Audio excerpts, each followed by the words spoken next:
Enemmän peltoa, huonommat sadot.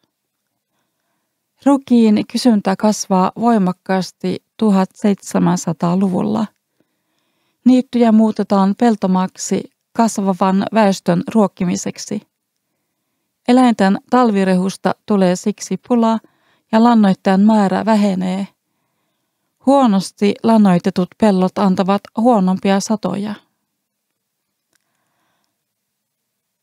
Lakisääteinen jako, ruotsiksi lagerskifte. 1800-luvulla toteutetaan useita maareformeja olosuhteiden parantamiseksi ja satojen kasvattamiseksi. Lakisääteisen jaon myötä kunkin tilan maat kootaan yhteen ja muutamaan paikkaan.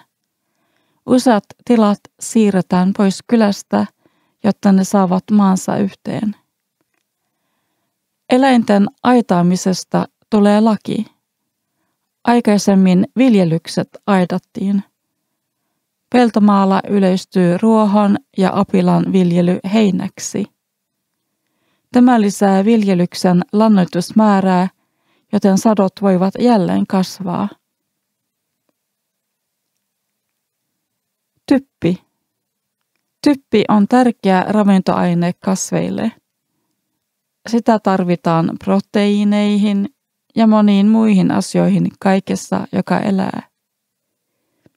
Kasvit eivät voi hyödyntää typpeä ilmasta, kuten jotkut bakteerit. Palkokasvit, kuten apila ja pavut, tekevät yhteistyötä tällaisten bakteerien kanssa.